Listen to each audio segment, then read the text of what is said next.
Mangithathe leli thuba ngiphinde ngibingelele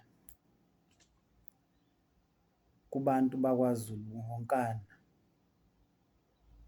Kungesizathu ukuthi kungani ngibingelela abakwaZulu bodwa.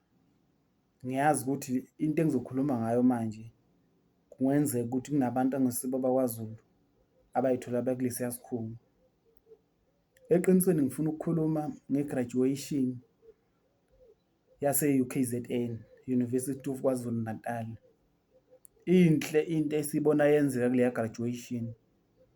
La khona kusuke kuhlanganiswe ukucobelelwana kolwazi noma imfundo kanye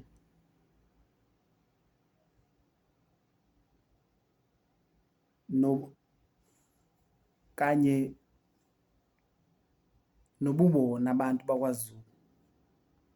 Omunye ngathi mhlawumbeni isiko labo ngoba esikhathini esiningi sinokubona abantu uma begraduate lapha e-UKZN basuke begqoke imvunulo okuqhakambisa isiko labo, bephinde futhi bethengise nesikhungo sabo.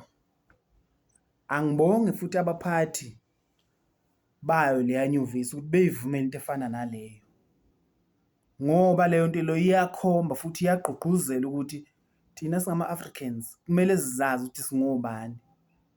Sithi sifunda kodwa sibe sazi ukuthi singobani, singakhohliwe ukuthi isiko lethu lithini noma lime kanjani. Angisho kanjalo. Abanye banokuvela besina, abanye banokuvela begiya,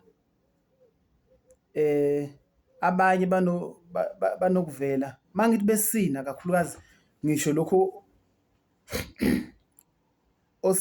okumataniswa nokwesiko lakwaZulu, ngoba sekukhona lokusina esikubona kusinwa kwezinye zey'nkonzo ey'thize kodwa nazo futhi ezidabuka khona lapha kwaZulu. Sengazi ukuthi lokho kusina akusekona okwesiko kodwa sengokwebandla thizeni. Cha, akusikho lokhuya kusina kuyisiko lakwaZulu. Injaqu kakhulukazi isinwa ngamabutho.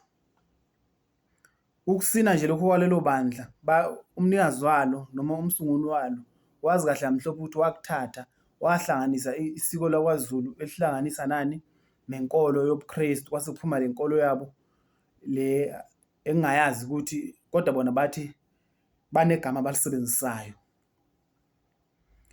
Kodwa nje laphana e-UKZN inhle into abayenzayo, masibabongele futhi okube kuya ngami ngabe zonke iy'ngane zase-KZN zifunda kuleya nyuvesi.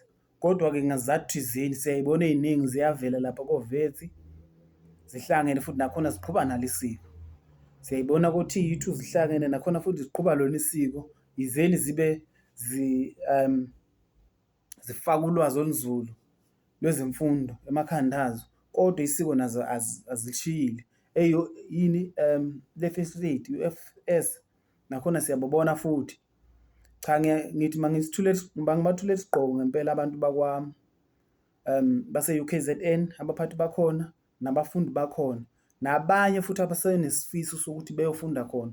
Ngathi bengaqhubeka bengami ekwenzeni into enhle yokuqhakambisa isiko lakwaZulu nokuzigqaja ngesiko labo.